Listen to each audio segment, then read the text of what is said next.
Hello there, you awakening wonders. Thanks for joining me for Stay Free with Russell Brand. If you haven't been told today that you're loved, let me do it now. We love you. I love you. Gareth loves you. The whole Stay Free team loves you and believes in your freedom and your right to be you. That may not be true of the mainstream, but by Jove, it's true of us. Wherever you're watching this, the whole show's only available exclusively on Rumble. We'll be with you on YouTube for about 20 minutes, but then that hankering for free speech, oh, the sweet rain of freedom will be upon us. Oh, I love it, don't you?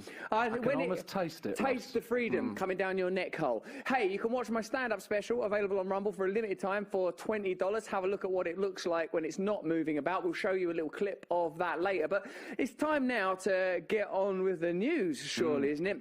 There's been a drone. Yep. There's been a drone knocked over near Russia. How can we make this situation worse? Well, I suppose by consulting various warmongers. Those of you that are American, you'll know what Lindsey Graham's all about.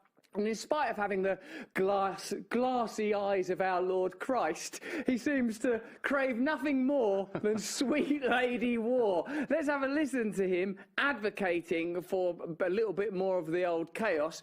Later, hey, you've got to stay with us. We've got Kim Iversen. She's going to be on the show later. And once we click over to being exclusively on Rumble, we'll be telling you all sorts of crazy, wacky stuff about January the 6th. I mean, significantly and importantly, what led to that particular event, and are the media exploiting it? Also, one of the main things we're asking today is the world in so much trouble that we're going to have to turn to Donald Trump if we want world peace? Let me know in the chat and the comments what you think. Also, we'll be talking about that financial crisis and how it is actually connected to 2008 and how actually bloody well taxpayers will be made to pay for it, if indirectly.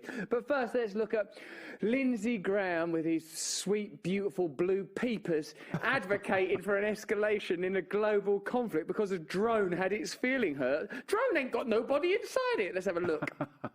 They shot down our drone. What should our answer be?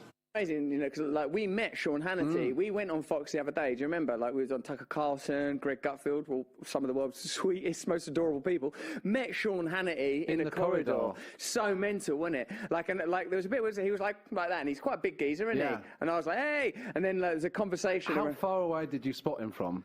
Quite far. Yeah. Like, you know, so I had time to organise myself. I felt like time slowed down. But, oh, that's Sean Hannity. And I remembered some of the things we've said about him, like, oh, he's like a sort of Ken Dole's dad and things like that, you know.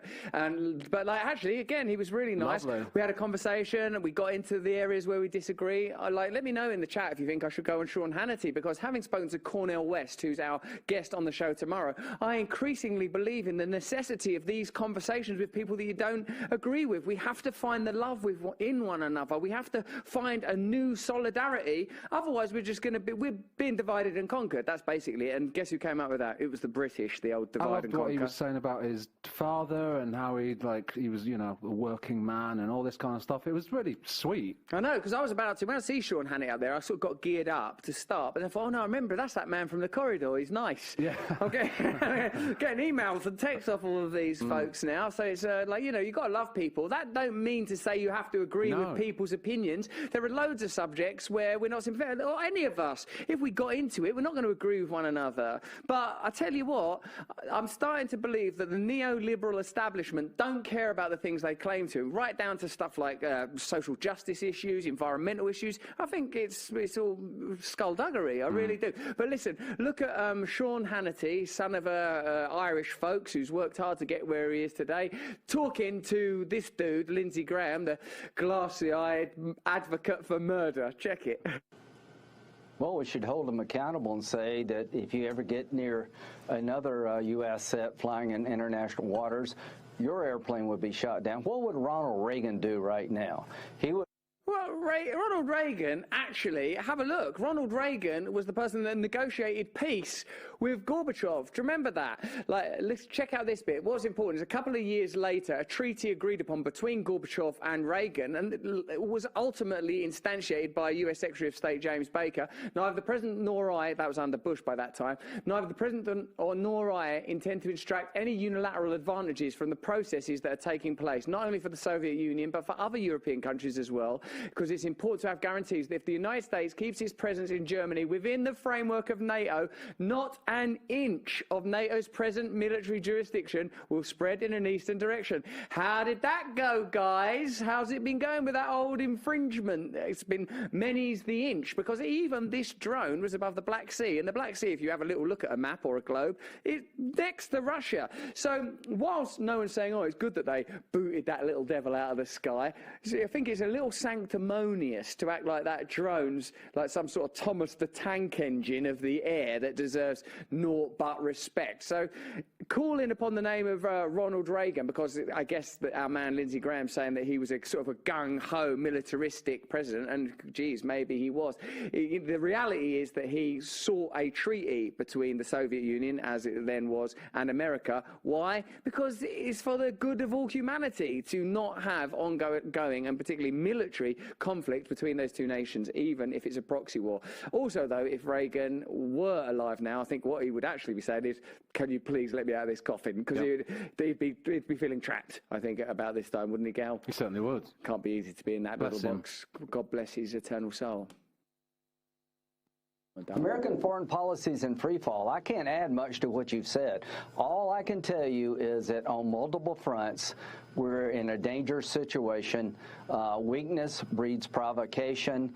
That's not a catchphrase, is it? No. Weakness breeds provocation. That's turning peace into potential war. That's advocating for escalation. And this is what's happening all over the military. Have a look at this bit of footage on Fox News talking about the drone encounter. We told you yesterday how we're seeing like words like harassment being used and reckless, rapid fire, all of that, like escalating the tension. Have a look at this, and then we'll tell you a fact or two about this Senator Joni Ernst. And right now, we are getting our first look at new. Whoa, what's that all about? That's a different clip, was it, that started playing? I think that might have been this one. Oh, let's have a look. It wasn't, the counter wasn't going down. Video showing the moment a Russian jet dumps.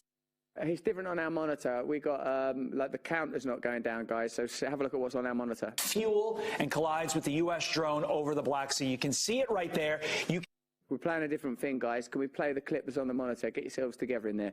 Hey, it's human beings back there in the gallery, and they're struggling to keep up with the sheer pace of news that we're conveying. It's interesting what's going on in the Republican Party at the moment, isn't it? With this, I guess, war, generally speaking, we kind of know that a portion of them are calling for Biden to up the already record and massive budget, military and Pentagon budget, but then you've got certain elements of it, DeSantis being one of them, that are saying we need to, calling for peace and calling to de-escalate things and calling for less money being spent on the military. So they're going to have to work that out. What's the narrative going to be, I guess, by next year's election? It's going to be interesting. Again, I suppose, because the terminology, taxonomization, and nature of power is changing, it's more helpful than using the terms left and right, Democrat, Republican, to hold in mind the idea of central authority and peripheral voices.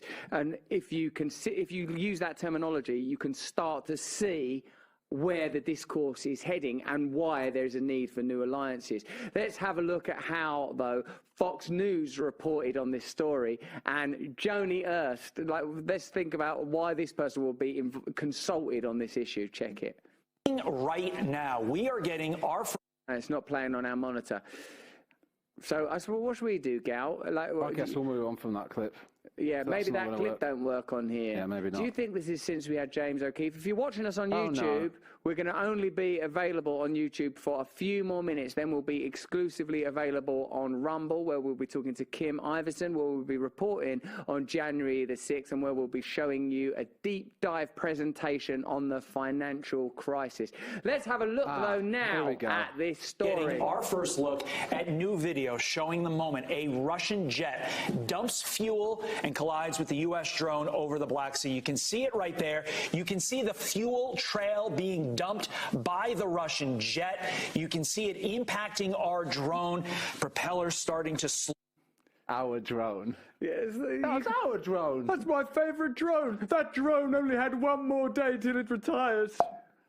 there a bit on the drone, and then pretty in short order I'm being told that we will go to color bars showing that the drone itself has been incapacitated. We're just watching this all together for the first time. What's your reaction? It's not Christmas. Why don't they make it out that it's like some sort of joyful familial event that's taking place here? When you see that? Right, correct. And this was over in international airspace. And so the Russians have gotten very aggressive. And you know what? We need to really take very firm action in this. We need to make sure that we're continuing. So what they're doing is advocating for an escalation. Firm action. What does firm action mean then? Means war. It means spend more money. And Joni Ernst, let's have a little look at her previous. She's got, I tell you what I'm going to do. We're going to come off of YouTube now, and what we're going to do is we're going to show you our presentation on the financial crisis. Let's have a look at that in our item. Here's the news. No, here's the effing news. YouTube, if you're watching us on YouTube, click over to watch us on Rumble, where we can do this freely, and then we'll use this opportunity to sort out whatever technical problems we're having.